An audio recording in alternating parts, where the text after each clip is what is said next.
আসসালামু আলাইকুম রহমতুল্লাহি ওয়া বারাকাতুহু। আমাদের এক ভাইয়ের প্রশ্ন আছে যে বর্তমানে অনেক মানুষ মারা গেলে দেখা যায় যে ফেসবুকের মধ্যে এরকমভাবে প্রচার করা হয় যে অমুক ব্যক্তি মারা গেছে, এরকম করা কি ঠিক আছে কিনা? এই ব্যাপারে আমরা প্রথমত একটু কথা স্মরণ করিয়ে দিতে চাই যে ব্যাপারে হযরত হুযায়ফা রাদিয়াল্লাহু তাআলা আনহুর একটি হাদিস রয়েছে। যে হাদিসটা আপনার তিরমিজির মধ্যে আমরা দেখতে পাই যে হাদিস নম্বর হচ্ছে 986 নম্বর। হযরত হুযায়ফা ইবনে আল ইয়ামান রাদিয়াল্লাহু তাআলা বর্ণিত, তিনি বলেন যে ইদা মিত্তু ফালা তুযুনি বি ফালা তুযিনু বি, বলতেছে যখন আমি মরে যাই তাইলে আমার মরার পরে এটা আমার ব্যাপারে ঘোষণা দিবে না মানুষকে। হ্যাঁ, কারণ ইন্নী আখাফু আন ইয়াকুনা নাইয়া, কারণ আমার আশঙ্কা হচ্ছে যে এটা রাসূল আকরাম সাল্লাল্লাহু আলাইহি ওয়াসাল্লাম যে নাই করতে নিষেধ করেছেন সেটার অধিভুক্ত হবে। হ্যাঁ, কেন? কারণ তিনি বলছেন ফাইন্নী সামি'তু রাসূলুল্লাহ সাল্লাল্লাহু আলাইহি ওয়াসাল্লাম ইয়ানহা আনিন নাই, কারণ আমি রাসূল থেকে শুনেছি যে তিনি নিষেধ করেছেন নাই করতে। নাই মানে কি? হ্যাঁ, এটা একটা জানার বিষয়। নাই শব্দের অর্থ কোনো আলেম বলেছেন যে ঘোষণা দেওয়াকে নাই বলা হয়। কিন্তু এটা সর্বসাকুল্যে গ্রহণযোগ্য নয়। হ্যাঁ, কারণ এর বিপরীতে শুধু ঘোষণা দেওয়া সেটা নিষিদ্ধ হতে পারে না। কারণ এই কারণে এই ব্যাপারে রাসূলের কিছু হাদিস রয়েছে। যেমন রাসূল আকরাম সাল্লাল্লাহু আলাইহি ওয়াসাল্লাম ঘোষণা দিয়েছেন যে এরকম হাদিস পাওয়া যায়। কারণ বুখারীর একটা হাদিসের মধ্যে এসেছে, হাদিস নম্বর হচ্ছে 1333।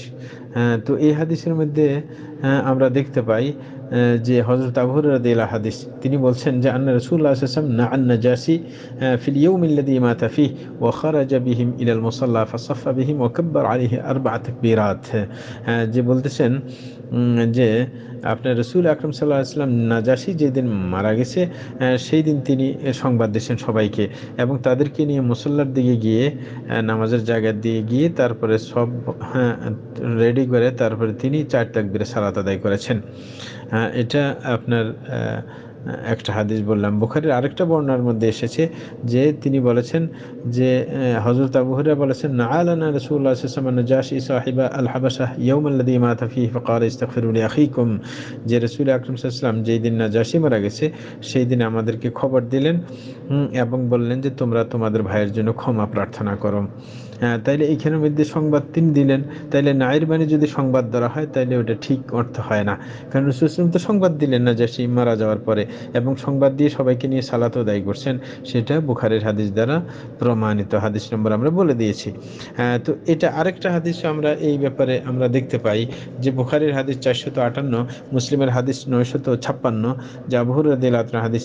তিনি বলেন যে আন্না রাজুলান আসওয়াদা ওয়া ইমরাতান সাওদা কানা ইয়াকুমুল মাসজিদা ফামাতা فسأل النبي صلى الله عليه وسلم عنه فقالوا مات قال أفلا كنتم آذنتموني به دلوني على قبره أو قال قبرها فأتى قبرها فصلى عليها। যে একজন কালো পুরুষ অথবা কালো মহিলা যে মসজিদের ঝাড়ু দিত, সে মারা যাওয়ার পর রাসূল আকরাম সাল্লাল্লাহু আলাইহি ওয়াসাল্লাম তার সম্পর্কে যখন জানতে চেয়েছেন, তাকে না দেখতে পেরে, তখন সাহাবায়ে কেরাম বলছেন সে তো মরে গেছে, রাত্রে আমরা দাফন করে দিয়েছি। তখন রাসূল বললেন যে তোমরা কেন আমাকে সংবাদ দিলে না? তখন বললেন যে আমাকে তার কবরটা দেখিয়ে দাও। তখন কবরের কাছে এসে রাসূল আকরাম সাল্লাল্লাহু আলাইহি ওয়াসাল্লাম তার উপর জানাজা সালাত আদায় করেছেন। এরকমভাবে বুখারীর আরেকটা হাদিসের মধ্যে এসেছে, হাদিস নম্বর 4262, হযরত আনাস থেকে, যে রাসূল আকরাম সাল্লাল্লাহু আলাইহি ওয়াসাল্লাম হযরত যায়েদ এবং জাফর এবং আব্দুল্লাহ ইবনে রাওয়াহা এরা যখন মুতার যুদ্ধে যখন মৃত্যুবরণ করেছেন, শহীদ হয়ে গেছেন, তখন রাসূল আকরাম সাল্লাল্লাহু আলাইহি ওয়াসাল্লাম এদের সংবাদ দিয়েছেন সাহাবায়ে কেরামকে যে ঝান্ডা প্রথমে ধারণ করেছেন যায়েদ, তারপরে তাকে শহীদ করে দেওয়া হয়, তারপরে জাফর তাকেও শহীদ করে দেওয়া হয়, তারপরে আব্দুল্লাহ ইবনে রাওয়াহা তাকেও শহীদ করে দেওয়া হয়। এটা বলতে বলতে রাসূলের চোখ দিয়ে পানি বের হয়ে গেছে এবং বলেছেন তারপরে ঝান্ডাটা ধরেছে আল্লাহর একটা তলোয়ার, মানে হযরত খালিদ ইবনে ওয়ালিদের কথা বলেছেন যে আল্লাহ তারপরে মানে স্বাধীন করেছেন তার হাতে। তাইলে এইখানেও সংবাদ দেওয়া হয়েছে।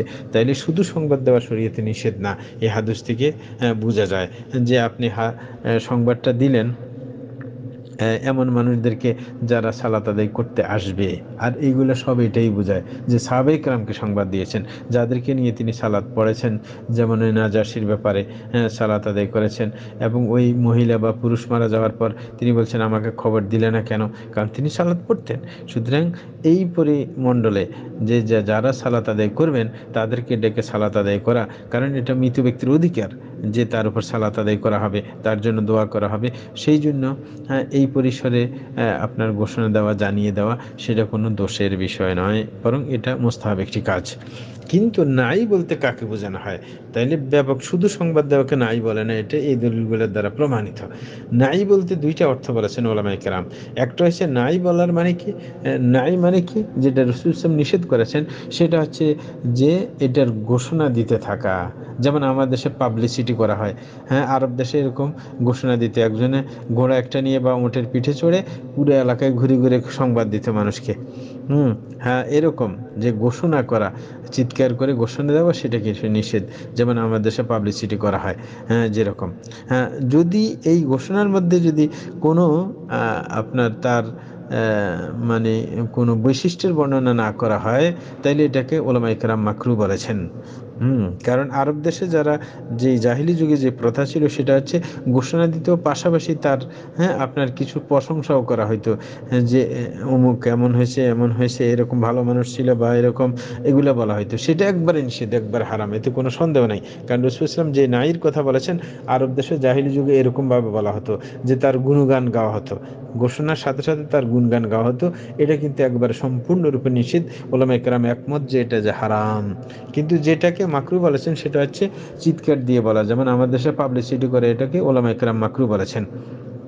তাইলে আমরা বুঝতে পেরেছি যেটা একবারে হাদিসের মধ্যে নিষেধ করা হয়েছে সেটা জাহিরি যুগের, যে ঘোষণা দেওয়ার সময় মৃত ব্যক্তির কোনো সুনাম বলা, তার প্রশংসা করে তার ঘোষণা দেওয়া, যেটা শরীয়তে পরিষ্কারভাবে নিষেধ করা হয়েছে, যেটা আমরা হাদিসের মধ্যে দেখিয়েছি হযরত হুযায়ফা রাদিয়াল্লাহু আনহু হাদিসের মধ্যে।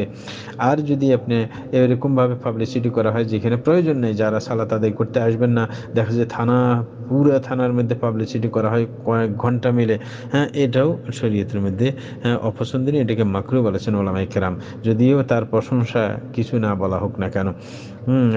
তাইলে কিন্তু এমনি সাধারণ সংবাদ, অল্প পরিসরে যারা সালাত উপস্থিত হবেন বা যারা পরিচিত মানুষ, যে যারা তার মৃত্যু সংবাদ শুনে তার জন্য ইস্তেগফার করবেন, এটা শরীয়তে নিষেধ নয়। সুতরাং আমরা বলবো ফেসবুক ইত্যাদির মধ্যে যদি স্ট্যাটাস দিতে হয়, স্ট্যাটাসের ক্ষেত্রে আপনার প্রশংসা করা হবে না, শুধু বলা হবে যে অমুক, হ্যাঁ, মৃত্যুবরণ করেছেন।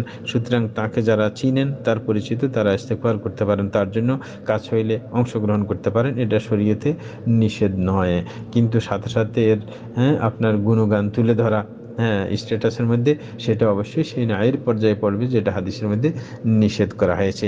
আর যেটা পাবলিসিটি করা, যেটা, সেটার কথা তো বললামই। আশা করি ব্যাপারটা বুঝতে পেরেছেন। জাযাকুমুল্লাহু খাইরা।